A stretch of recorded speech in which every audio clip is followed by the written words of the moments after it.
los servicios de inteligencia, que eso hay una cuestión bastante áspera, y apareció el apoyo de Obama Ah, apareció porque a estaba ahí, Kamala, o si te digo, estaban como tiempistas a ver sí, cuándo lo un mostraban. apoyín fue nada más, fue una apoyadita, por así decirlo, no fue muy fuerte, pero tiene ahí pormenores. Y después, si querés, tengo un tema vinculado al caso Loan que te puede llegar a interesar.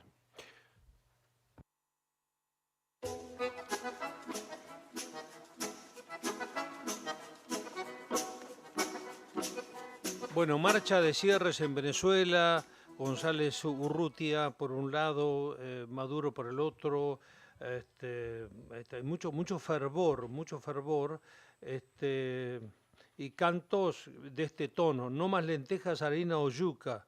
Yo lo que quiero es que se te vaya le canta la oposición a Maduro.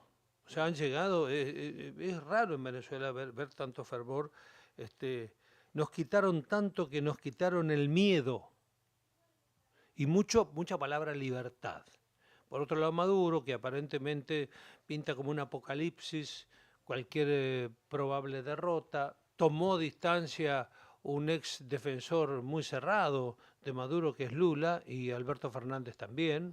Y bueno, aparentemente Maduro va a tener que pensar muy bien lo que pase el minuto después. Lo que esperan es que se reconozca y listo, como la normalidad de la democracia, si es que está todo bien, absolutamente controlado. Vamos a ver una mirada desde dentro que seguramente es mucho más rica, mucho más amplia. Omar Lugo es periodista venezolano y es corresponsal internacional para diversos medios. Omar, muy buenos días para vos. Buenos días, saludos de Caracas. Bueno, Omar, cuéntame cómo está el clima ayer, ahora que ya están en veda, ¿no? Sí, ayer cerraron las campañas electorales, campañas totalmente proporcionadas, hay que decirlo internacionalmente también, porque Maduro usó todos los recursos del Estado, todos los medios de comunicación públicos y privados para su campaña, gastaron millones de dólares en afiches y movimientos y actos públicos, transporte de electores, de personas, empleados públicos, mientras la oposición tenía prohibido ir a programas de radio, tenía prohibido instalar en las calles alguna tarima para sus actos políticos. Unos 70 al menos fueron presos, activistas políticos de la oposición, inclusive personas presas por haber alquilado camiones para que montaran los equipos de sonido en los actos de María Corina Machado y Edmundo González en el interior. Es decir, hay que aclarar que no es una campaña electoral ni una elección, como puede ser a la usanza de cualquier país donde a través del voto se dirimen las diferencias políticas. Esa campaña cerró ayer, yo estuve en las concentraciones, la del chavismo, fue bastante poblada en el centro de la ciudad. La mayoría eran empleados públicos traídos de todo el país, inclusive de estados distantes, en autobuses. Algunos tenían pues que ir obligatoriamente a los actos porque si no los podían despedir o quitarles algunos de los beneficios que les dan, como bolsas de comida básica para que pasen el mes.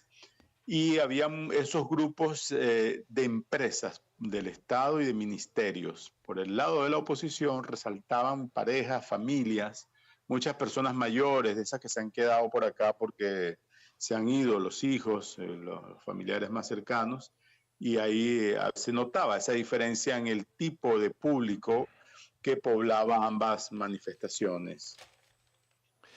Omar, esto que me estás contando, ¿yo puedo escucharlo en radios o verlo en televisión venezolana o leerlo en periódicos? En redes sociales, en Venezuela no hay periódicos. Los programas de radio no existen programas como este. Está prohibido, te censuran, te advierten qué puedes decir o qué no puedes decir cuando vas a una entrevista.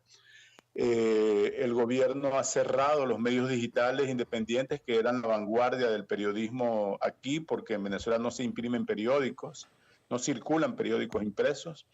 Los programas de televisión y de radio están siempre bajo amenaza de que les quiten la concesión a través de un organismo que se llama Conatel, que también controla Internet. Entonces ordenó a empresas como Telefónica, por ejemplo, inclusive internacionales, que quiten los portales independientes y críticos, inclusive portales de cazadores de fake news, que se dedican pues a verificar o no Claro, claro. ciertos mensajes. Por su parte, el gobierno ejerce una hegemonía comunicacional absoluta y controla Ujú. todos los medios. Entonces, es un tema fundamental porque una democracia, la libertad de expresión e de información es determinante. Eso te da una referencia de qué es el sistema de gobierno en Venezuela. Y fuera de esto que me contás, vos en lo personal, cuando saben de qué trabajás, ¿tenés algún tipo de hostigamiento, de problema o no? Es bastante común que te amenacen, que te adviertan, que te persigan o que por alguna cosa que publiques, inclusive un Twitter, te puedan meter preso hasta 10 años, 5 años, en fin. Aquí en Venezuela le pueden levantar a cualquier acusación de terrorista y de traidor a la patria. Son los expedientes más socorridos cuando así han caído muchos opositores. A la prensa, periodistas, personas, figuras periodistas, pocos, aunque hay varios que están presos todavía, pero ellos han atacado más bien a los medios para extender la hegemonía. De modo que esta campaña electoral se movió más bien a través de redes sociales, especialmente WhatsApp e Ujú. Instagram, que eran los Ahora, mecanismos usados para convocar a las concentraciones, porque tú no podías anunciar, por ejemplo, por la radio o televisión que tenías una concentración con María Corina Machado y Edmundo González. ujú. Te sancionaban la radio si hacías eso.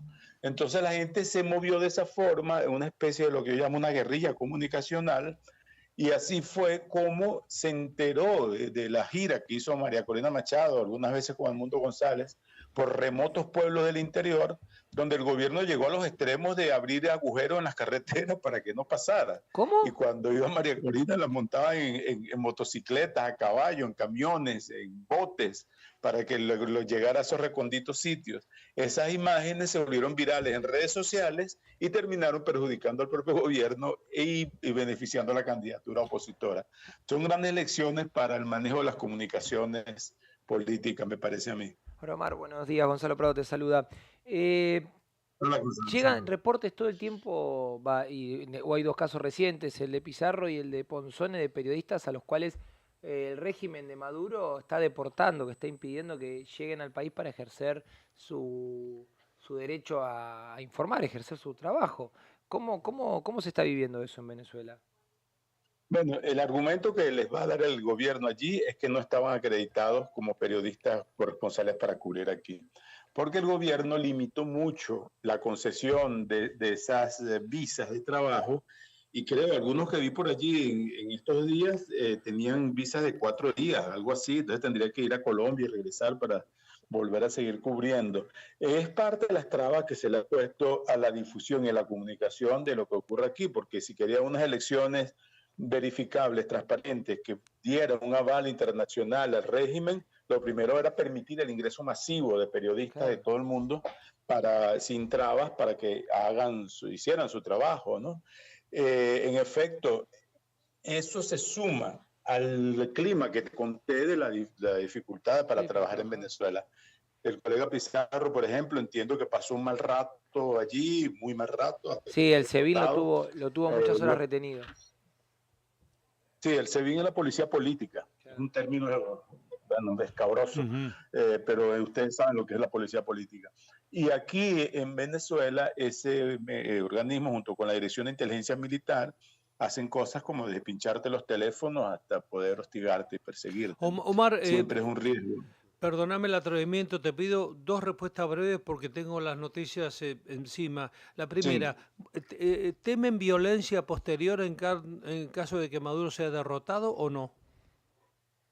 Bueno, la expectativa es que la gente esté en la calle después del voto y defendiendo el voto, que es lo que se dice. Si hay o no un reconocimiento de una victoria de la oposición, si es que esta ocurre, se podría abrir un periodo de mayor represión o un periodo de transición a una democracia. Son los Eh, dos escenarios fundamentales. bueno, lo otro, ¿son conscientes muchos funcionarios de allí que puede caer la justicia sobre ellos si pierden el poder? Aquí hay un grupo de chavismo, es heterogéneo, no es vertical y en efecto hay muchos conscientes y por eso hay unos que son más radicales que otros y dicen que de ninguna manera abandonarán el poder.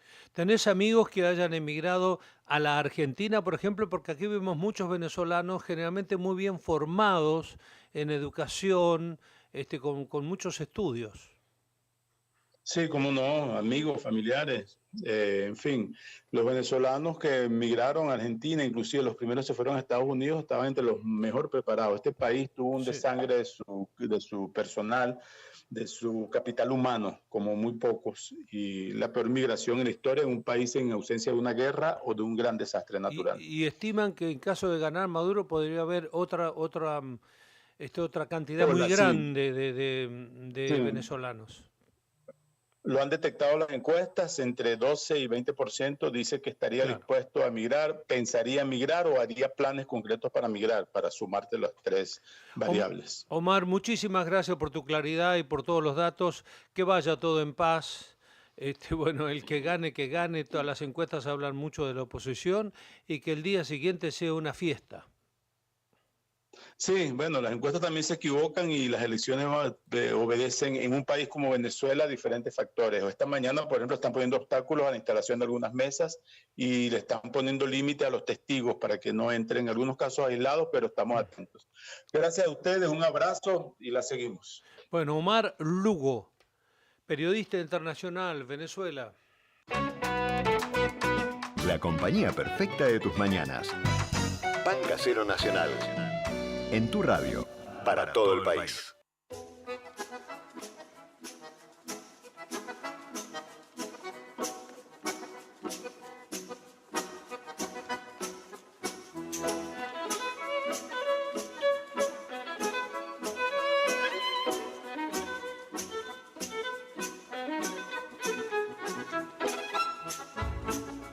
Vamos a la señal de las 10:30 de la mañana en Pan Casero Nacional. ¿Con qué temperatura? 15 grados 5 décimas, aumentó de golpe la temperatura, bajó la humedad a 66% la mañana, totalmente despejada en la ciudad de Buenos Aires. Bueno, ¿qué pasa? Es muy importante porque es la primera señal sónica nuestra. ¿Está bien? ¿Está en tiempo? Está llegando la señal sónica. ¿Seguro? Ahí, mirá. ¿Ahora? Ay.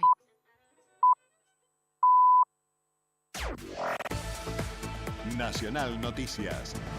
El país en una sola radio. Las 10:30 en la Argentina. En París, el presidente Javier Milei se reunió con empresarios de la energía y las telecomunicaciones. El vocero Manuel Adorni difundió por las redes sociales la foto del encuentro del jefe de Estado con 5 altos directivos vinculados a la gestión de agua, residuos, materiales petroquímicos y de tecnología. Por la tarde, el primer mandatario participará de la inauguración de los Juegos Olímpicos bajo un clima donde hubo un ataque masivo al sistema ferroviario y aeropuertos evacuados por medidas de seguridad.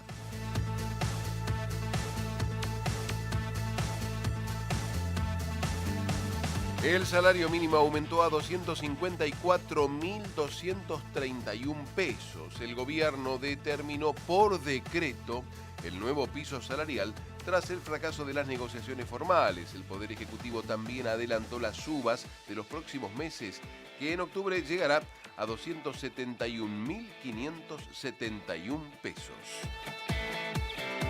Internacionales. Cerró la campaña electoral en Venezuela. En diálogo con el programa Pan Casero Nacional, el periodista Omar Lugo describió la situación política en ese país.